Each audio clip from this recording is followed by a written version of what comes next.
Candide et son valet furent au-delà des barrières, et personne ne savait encore dans le camp la mort du jésuite allemand.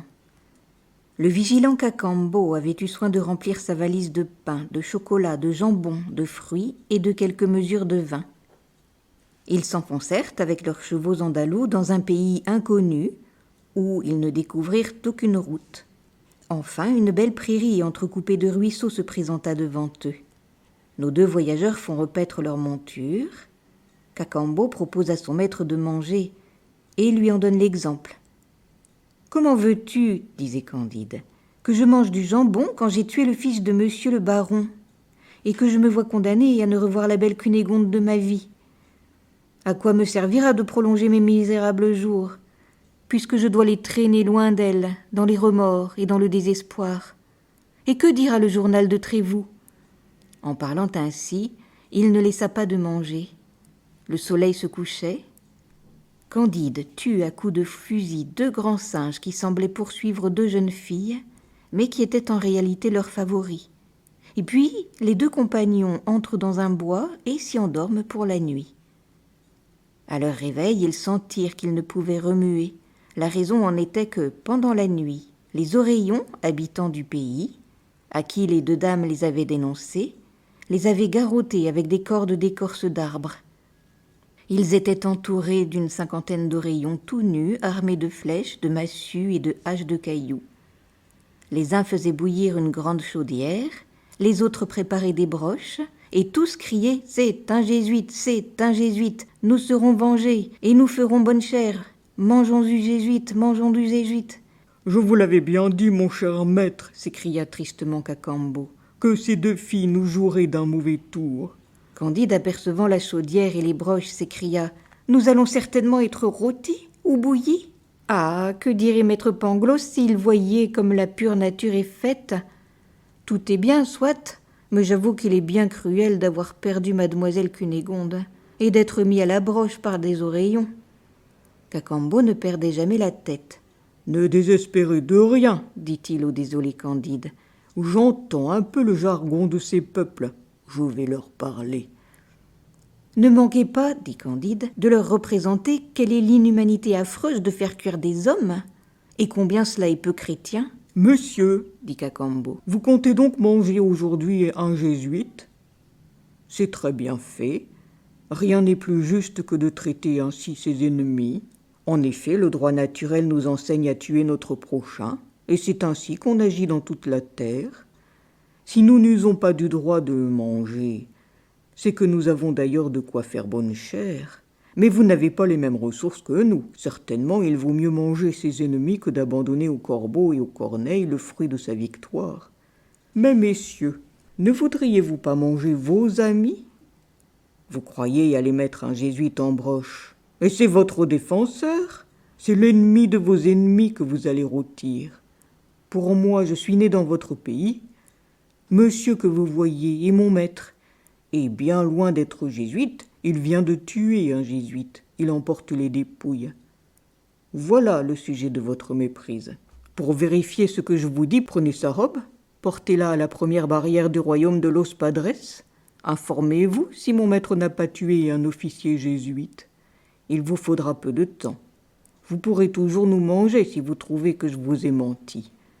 Mais si je vous ai dit la vérité, vous connaissez trop les principes du droit public, les mœurs et les lois, pour ne nous pas faire grâce. » Les Oreillons trouvèrent ce discours très raisonnable. Ils députèrent 2 notables pour aller en diligence s'informer de la vérité. Les 2 députés s'acquittèrent de leur commission en gens d'esprit et revinrent bientôt apporter de bonnes nouvelles. Les Oreillons délièrent leurs 2 prisonniers, leur firent toutes sortes de civilités, leur donnèrent des rafraîchissements et les reconduirent jusqu'aux confins de leurs États, en criant avec allégresse « Il n'est point jésuite, il n'est point jésuite !» Candide ne se lassait point d'admirer le sujet de sa délivrance. « Quel peuple, disait-il, quels hommes, quelles mœurs! Si je n'avais pas eu le bonheur de donner un grand coup d'épée au travers du corps du frère de mademoiselle Cunégonde, j'étais mangé sans rémission. Mais après tout, la pure nature est bonne, puisque ces gens-ci, au lieu de me manger, m'ont fait 1000 honnêtetés dès qu'ils ont su que je n'étais pas jésuite. »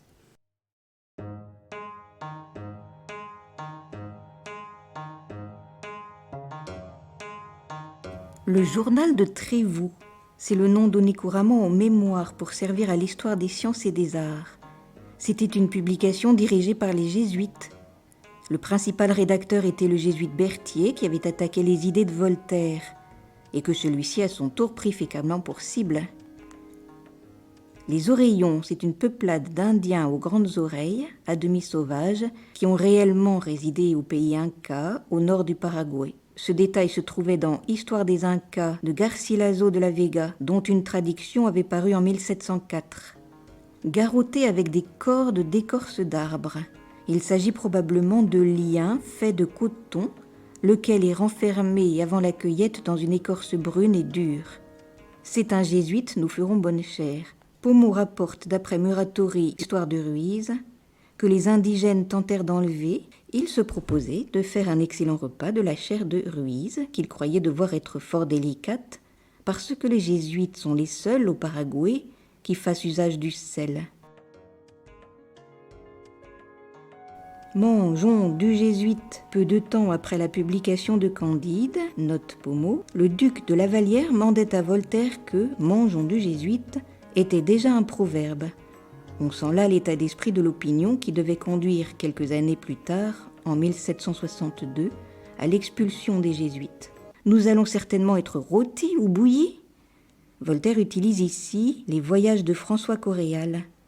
Les prêtres de ces sauvages haïssaient mortellement les jésuites et ne cessent d'exciter les sauvages à les détruire. De même, il trouve dans Garcilaso de la Vega, Histoire des Incas, un épisode où celui-ci déclare que les sauvages mangeaient les corps de leurs amis, bouillis ou rôtis, selon qu'ils les trouvaient gras ou maigres. Le droit naturel, non au sens optimiste de Rousseau, mais au sens de Spinoza, c'est-à-dire qu'il s'agit du droit qui résulte des forces de la nature, sans aucune idée de bien ou de mal. Vous ne voudriez pas manger vos amis? En 1725, Voltaire avait interrogé, par l'intermédiaire d'un interprète, une femme cannibale. Si elle avouait hautement manger ses ennemis, elle frémissait à l'idée de toucher à ses amis. Voltaire poursuit un double objectif, d'une part faire la satire de l'optimisme de Rousseau, qui croit en la bonté de l'homme naturel, et d'autre part faire la satire de l'homme civilisé, ce qui le conduit à donner, sur un certain plan, une supériorité au primitif sur le civilisé. Mais après tout, la pure nature est bonne, puisque ces gens-ci, au lieu de me manger, m'ont fait 1000 honnêtetés.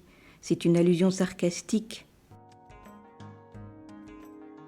La suite au prochain numéro. Si cet audio vous a plu, vous pouvez trouver d'autres histoires et poésies sur ma chaîne Entendre lire.